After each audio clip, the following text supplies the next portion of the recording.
been that long. It's gone quick.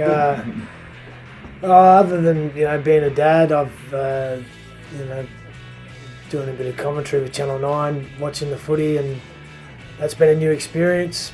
I'm also an ambassador with the NRL still, and that's sort of the reason for me being here in the UK at the present time.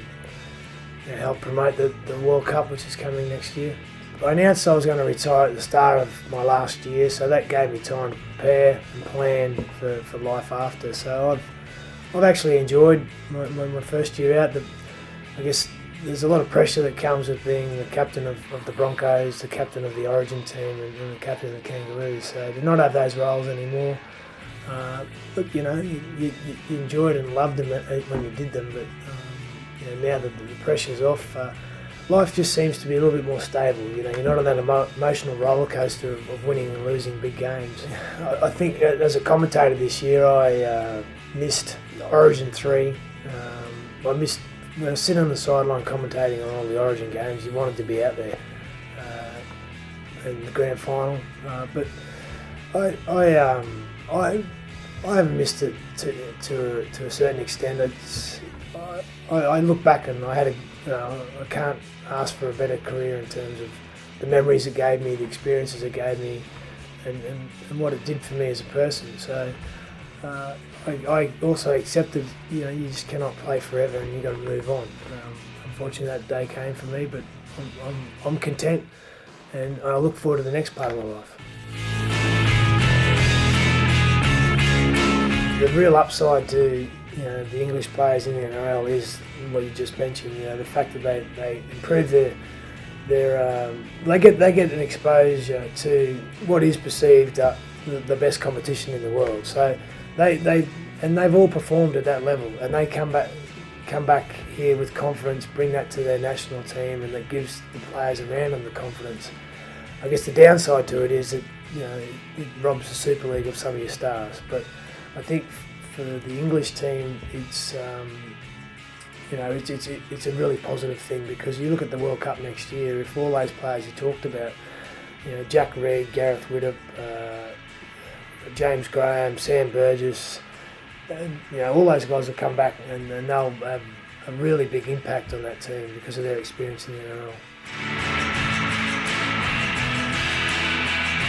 He's a huge talent. He's still young though, and that's what people sort of need to remember, that he's still young.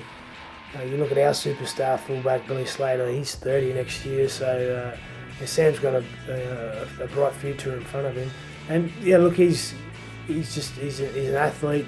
Reads the game well. So wherever he went, if he went to the NRL, I'm sure he'd do well.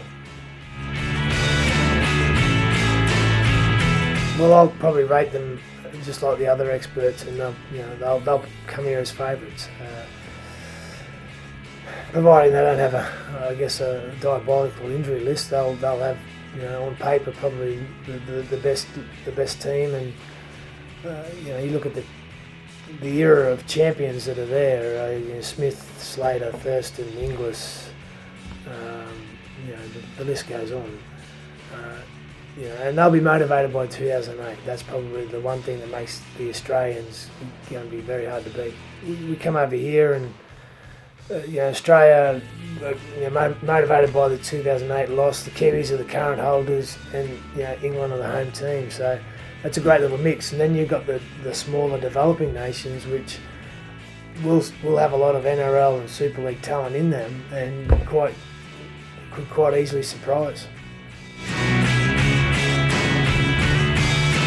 So they've had a few injuries, particularly the guys that are down under in Australia. But that's allowed some new talent to come in and get a bit of a. Steve McNamara's been able to get an opportunity to look at them.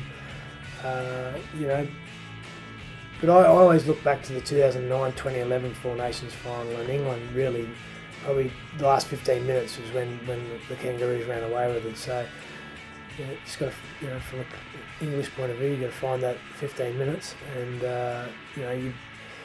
you bring in the talent in the squad now, plus the players in the NRL. Fully fit squad. They're right in there. It would be a massive boost to the code if England were to win the World Cup next year. Well, if we talk about the World Cup, I think the RFL has put a lot of time and effort into preparation, and I'm pretty confident. Well, I am very confident that this tournament will be the best we've ever had in terms of our World Cups. The tournament's set up in a way that provides every game being a contest, and that's good. You know, we're going to see competitive games every time they take the field. And you know, there was talk that Ben Barber.